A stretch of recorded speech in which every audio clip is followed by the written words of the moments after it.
Fala galera, tudo certo? Voltamos no canal para analisar mais um jogo histórico da dupla Grenal, um quadro que eu acabei inventando aí nessa quarentena por causa da pandemia do coronavírus, e dessa vez para falar do tricolor gaúcho, para falar do Grêmio, e a gente volta para o dia 23 de novembro de 2016, final da Copa do Brasil, primeira partida no Mineirão, Belo Horizonte. Atlético Mineiro 1, Grêmio 3. O Atlético Mineiro, que já tinha passado um baita sufoco para derrotar o Internacional na semifinal da Copa do Brasil, o Inter que viria a ser rebaixado no Campeonato Brasileiro, e o Grêmio que vinha de classificação contra outro mineiro, o Cruzeiro, vitória de 2-0, grande atuação tricolor no Mineirão, empate na Arena por 0-0. O Atlético Mineiro, sob o comando de Marcelo Oliveira, o Atlético Mineiro no jogo começou na sua escalação com Vitor no gol, Carlos César na lateral direita, embora tivesse o bom Marcos Rocha, que começa no banco de reserva, viria a entrar no segundo tempo já quando o Atlético Mineiro perdia por 2-0. Dupla de zaga do Atlético, Gabriel e o Eraso que tinha jogado no Grêmio em 2015, na lateral esquerda, o Fábio Santos. Primeiro homem de marcação, de mais proteção ao sistema defensivo, era o Leandro Donizete, com o Júnior Urso ao lado, com um pouco mais de possibilidade de projeção à frente, tanto é que o Júnior Urso é um dos jogadores mais perigosos do Atlético Mineiro no primeiro tempo, e mais à frente na linha de 3, porque jogava num 4-2-3-1, pelo lado direito o Michael Schwell, pelo lado esquerdo o Robinho, e centralizado o Casares, o único atacante, era o capitão Lucas Prato. Pelo lado do Grêmio, comandado por Renato Portaluppi que voltava ao tricolor gaúcho e ali começava a fazer sua história de títulos como técnico do tricolor. Já era multicampeão como jogador e começava a fazer sua história como técnico. O Renato, que tinha voltado na segunda partida das oitavas de final contra o Atlético Paranaense, colocava a seguinte equipe em campo: Marcelo Groy no gol, Edilson na lateral direita, a dupla de zaga já era tão conhecida, Jeromel e Kahneman, e na lateral esquerda, o Marcelo Oliveira. No meio-campo, o Wallace como esse jogador de mais proteção ao sistema defensivo, mas o Wallace não deixava de chegar à frente, tinha qualidade técnica para chegar à frente. Tanto é que num lance no final do primeiro tempo, que eu vou descrever aqui, ele chega de maneira muito importante para o time do Grêmio. Ao lado dele, o Maicon, e aí o Maicon, ao lado do Pedro Rocha, foi um dos melhores jogadores em campo. O Maicon que efetivamente participa dos 2 gols do Pedro Rocha. O Maicon que dava qualidade na saída de bola, tinha essa chegada na frente. Então o Maicon fez uma partida muito boa no Mineirão, fez uma partida espetacular nessa vitória contra o Atlético Mineiro. Mais à frente, Ramiro pelo lado direito, muitas vezes caindo por dentro para que abrisse esse lado direito para o Edilson apoiar, e foi isso que aconteceu muito no primeiro tempo. O Edilson muito chegou à frente, muito apoiou e levou perigo ao sistema defensivo do Atlético Mineiro. Por dentro tinha o Douglas, e aí aquela formatação com o Douglas invertendo muitas vezes com o Luan. O Luan era a figura do falso 9, mas sem a bola eles invertiam. O Douglas ia para jogar como falso 9 e o Luan recuava para ajudar na marcação. Pelo lado esquerdo, o Pedro Rocha, que viria a ser o protagonista do jogo, com 2 gols e também a expulsão. O Grêmio, por ter essa qualidade técnica no meio-campo, o Grêmio comandou as ações. E foi assim, no primeiro tempo, o Grêmio poderia ter saído com 2-3-0 contra o Atlético Mineiro com muita naturalidade. E no segundo tempo, mesmo quando teve um jogador a menos, o Grêmio foi quem conseguiu ser mais perigoso. O Atlético, embora tenha tido mais posse de bola, até por ter um jogador a mais, o Atlético pouco construiu. O Atlético, que no primeiro tempo, na sua jogada mais perigosa pelo lado direito, com a chegada do Carlos César para ajudar o Michael Schwell, que ora caía por dentro, ora caía por fora, mas era a jogada de mais perigo do Atlético Mineiro. O Atlético Mineiro, que a rigor tem apenas uma finalização com mais perigo, que vai de fato em gol, que é a grande defesa do Marcelo Groy, que para mim simboliza o título do Grêmio, ou pelo menos o encaminhamento desse título no Mineirão, que é quando o Grêmio já vence por 1-0 no final do primeiro tempo, uma Finalização do Júnior Urso, como eu falei no início do vídeo, ele era um jogador de mais perigo do Atlético. Ele chega na área e finaliza para uma ótima defesa no canto esquerdo do Marcelo Groy. Naquele momento, o Grêmio já vencia por 1-0 e o Grêmio já tinha criado outras chances antes mesmo desse 1-0 por questão da qualidade desse meio-campo, de estar bem povoado e conseguir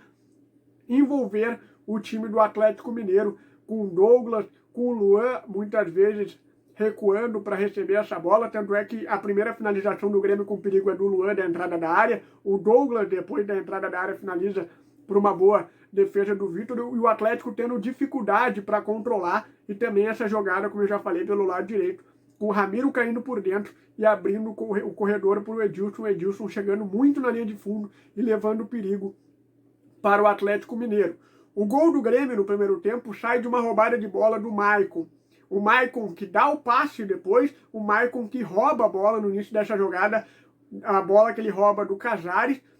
Há uma troca de passes, Maicon, Douglas, Luan, volta para o Ramiro coloca para o Maicon e o Maicon dá aquele passe com muita qualidade, um passe açucarado para o Pedro Rocha, às costas do Eraso, o Pedro Rocha que faz o facão, da esquerda para a direita, às costas do Eraso, com o Fábio Santos, ele sai na cara do Vitor, dribla, deixa o Gabriel no chão e bate com muita categoria no canto direito do Vitor para fazer 1-0. Aquela altura, como eu falei, o Grêmio já era melhor, o Grêmio já era merecedor do resultado, o Grêmio que viria ainda a empilhar pelo menos 2 chances claras no primeiro tempo e outras 2 chances claras logo com o Pedro Rocha. O Pedro Rocha no primeiro tempo teve 3 chances muito claras para fazer um 2 ou um 3-0 se tivesse sido efetivo nas 3 finalizações. O Atlético, a partir do gol, a torcida fica muito impaciente, o Atlético com muita dificuldade, muitas vezes o Atlético rifando essa bola de trás para tentar ganhar a primeira bola lá com o Prato, na dividida com o zagueiro do Grêmio, muitas vezes batendo com o Kahneman, porque o Kahneman é um jogador de mais força física do que o Jeromel de mais qualidade técnica, mas o Atlético não conseguindo ganhar essa segunda bola depois desse enfrentamento entre o Kahneman e o Lucas Prato, 3 jogadores do meio do Atlético de mais ofensividade, não conseguindo dar essa qualidade, o Robinho tentando muitas vezes caindo para dentro, o Michael Schwell também para dar essa saída para o Carlos César, já que o Pedro Rocha, mesmo que ajudasse na marcação, tinha um pouco mais de dificuldade para ajudar o Marcelo Oliveira, mas o Atlético criando muito pouco. O Atlético, a rigor, tendo essa chance que eu já comentei aqui no vídeo, que foi a chance que, para mim, foi muito simbólica, uma grande defesa do Marcelo Groy na finalização do Júnior Urso. Outras finalizações do Atlético, uma do Casares e uma do Robinho por cima, mas nada que levasse tanto perigo ao Grêmio, diferente do Tricolor, que tem mais uma finalização do Pedro Rocha, uma ótima enfiada do Maicon, ele coloca por cobertura e o Gabriel praticamente em cima da linha tira o gol. E aí tem a terceira e última chance do Pedro Rocha, a grande chance do Grêmio no primeiro tempo, que é uma jogada de contra-ataque, o Grêmio conseguindo se safar numa bola parada, e aí num contra-ataque começa com o Luan, passa pelo Ramiro, e aí eu falei no início do vídeo, o Wallace se infiltrando, chegando à frente, o Wallace serve o Pedro Rocha na ponta esquerda, cara a cara com o Vitor, ele invade, domina, invade na área e bate em cima do Vitor. Bate muito mal a gol e aí acaba perdendo uma chance de ouro para o Grêmio. Poderia ali ser o 2-0 e praticamente liquidar as ações contra o Atlético Mineiro. O Grêmio, que já era melhor no primeiro tempo, o Grêmio continua melhor no segundo tempo. O Atlético Mineiro, que já vinha fazendo um jogo abaixo no primeiro tempo, inclusive sendo vaiado pelo torcedor, o Atlético Mineiro, o Marcelo Oliveira, não muda para o segundo tempo. E o Atlético até nos primeiros 5 minutos consegue um pouco mais de pressão, mas muito mais pressão de uma forma desajustada do que propriamente com troca de passe, com envolvimento do sistema defensivo do Grêmio, que àquela altura estava muito bem postado no campo. O Atlético tem uma finalização do Lucas Prato, ela desvia no Jeromel e acaba encobrindo o Marcelo Groy na rede pelo lado de fora, e a chance mais perigosa do Atlético até o gol. E o Grêmio logo em seguida já responde. E aí, numa esperteza, o Pedro Rocha sofre uma falta no meio campo, e aí o Maicon, muito esperto, ele acaba cobrando a falta muito rápido. O Pedro Rocha, numa jogada espetacular individual, dribla 3, e aí bate na saída do Vitor para fazer 2-0. O Grêmio, que era muito merecedor àquela altura, o 2-0. O Pedro Rocha, que vinha fazendo uma grande partida, sendo muito decisivo. O Pedro Rocha tirou a camisa no lance, acaba tomando o cartão amarelo, e aí depois, aos 22, viria a expulsão do Pedro Rocha, o Grêmio que fazia 2-0, e aí sim o Atlético muda. O Atlético, o Marcelo Oliveira acaba colocando o Cleiton, ele acaba tirando o Casares, aí coloca o Robinho para jogar por dentro, o Cleiton aberto pelo lado esquerdo, mas não muda muita coisa. O Atlético tem muita dificuldade, muitas bolas alçadas na área para consagração de Kahneman e Jeromel. O Grêmio muito tranquilo no jogo nesse sentido, porque o Marcelo Groy, a rigor, não fazia nenhuma grande defesa, a não ser o chute do Júnior Urso no final do primeiro tempo. E aí a gente tem um lance que muda um pouquinho o jogo. Talvez poderia ter mudado mais a favor do Atlético, mas o Atlético não teve competência, não conseguiu usar a seu favor a expulsão do Pedro Rocha, 22 minutos, uma falta em cima do Carlos César pelo lado direito. Ele acaba recebendo o segundo amarelo, o Péricles Bachols Cortez acaba dando o segundo cartão amarelo para o Pedro Rocha, e aí o Grêmio ficaria com um jogador a menos. Aí o Grêmio,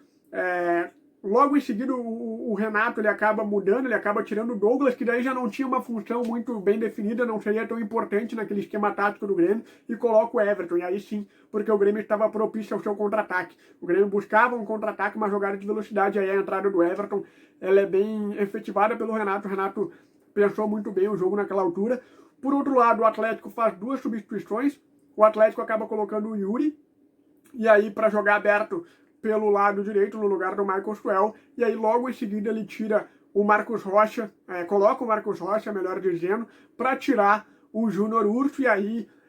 o Marcos Rocha muito aberto pelo lado direito, já jogando praticamente como um ponteiro pela direita, a hora caindo por dentro também, mas muito mais para usar o corredor pelo lado esquerdo, para se aproveitar dessa superioridade numérica, para jogando pelo lado direito ofensivo, mas o Atlético, como eu já falei aqui, muita dificuldade, muita bola aérea, muita ligação direta para tentar ganhar essa bola com o zagueiro do Grêmio, não conseguindo, porque Jeromel e Kahneman muito bem na partida. E o Atlético já era 36, já no momento que não se esperava muito a coisa do Atlético, com torcedores principalmente indo embora do Mineirão. O Atlético consegue chegar ao seu gol numa cobrança de escanteio do Fábio Santos. Aliás, uma cobrança de escanteio que não existiu. Um escanteio que não existiu porque bateu por último no Fábio Santos, mas a arbitragem não viu. Cobrança de escanteio. E aí o gol do Gabriel, um belíssimo gol de voleio. O Jeromel acaba não perdendo tempo de bola, o Gabriel antecipa o Jeromel para fazer o 2-1, mas a rigor, como eu disse, aquela era a grande chance do Atlético no jogo, a grande finalização do Atlético. O Atlético não conseguia criar e conseguiu com esse gol dar um pouco mais de ânimo para a torcida e para o próprio time, para tentar buscar pelo menos um empate, que àquela altura já seria um grande resultado, mas o Atlético não consegue, um Atlético muito desorganizado, forçando muito a jogada pelos lados, principalmente pelo lado direito, com a entrada do Marcos Rocha, cobranças de lateral do Marcos Rocha para dentro da área. O Atlético não consegue levar perigo ao Grêmio. O Grêmio que faz uma substituição, que é colocar o Jailson para tirar o Ramiro. O Ramiro já muito cansado no jogo, coloca o Jailson, aí praticamente fecha uma trinca de zagueiros, uma trinca de volante, melhor dizendo, com o Jailson aberto pelo lado direito, com o Wallace e o Michael mais à esquerda, um pouquinho mais de projeção à frente quando tivesse a bola, mas o Grêmio tendo essa dificuldade, mas também não encontrando tanto problemas, porque o Atlético tinha essa dificuldade de chegar na frente, e aí o Grêmio com 44-45 numa cobrança de escanteio do Atlético, que era todo pressão, só a bola aérea, o Jeromel acaba ganhando pelo lado direito, evita uma saída de bola, tabela com o Jailson, o Jeromel se projeta à frente pelo lado direito como fosse um ponta direito e cruza no segundo pau. O Everton de carrinho de perna esquerda bate no contrapé do Vitor para fazer o 3-1 e ali liquidar, ali encaminhar um título que viria depois na Arena no empate 1-1. O Grêmio fazia 3-1 contra um Atlético destroçado, um Atlético entregue no jogo. O Grêmio ainda viria fazer uma substituição, colocar o Fred para tirar o Luan, e aí o Grêmio vira praticamente uns 5 zagueiros com 3 e os 2 laterais, com os 3 volantes, porque não tinha mais jogo, já era 45, 46, tinha mais 6 minutos de acréscimo, o Grêmio já tinha garantido a vitória com muita autoridade. O Grêmio, que foi moldado por esse Renato Portaluppi, já tinha uma estrutura de jogo do Roger Machado, mas foi moldado por Renato Portaluppi, viria a ter sucesso em 2016, viria a ganhar a Libertadores em 2017, viria a chegar em duas semifinais de Libertadores, 2018 e 2019, mas era um Grêmio que começava a papar títulos, começava a crescer no cenário nacional, um 3-1 histórico para o torcedor tricolor, que ali o Grêmio voltou a conquistar grandes títulos, coisa que não acontecia há 15 anos. O último título era também da Copa do Brasil, o tetra da competição em 2001 contra o Corinthians no Morumbi por 3-1. E é um jogo muito importante para o torcedor tricolor. Tenho certeza que o torcedor se recorda com muito carinho desse dia 23 de novembro de 2016. Então, galera, essa é a minha análise sobre esse jogo histórico pelo lado tricolor. Deixe os seus comentários no vídeo o que você achou da minha análise, o que você se lembra daquele dia 23 de novembro e também sugestões de outros jogos do tricolor que eu posso comentar aqui no canal nessa quarentena pra gente matar essa saudade do futebol, que pelo que a gente tá conseguindo ver vai demorar um pouquinho pra gente voltar a acompanhar o futebol em tempo real. Valeu, rapaziada, grande abraço!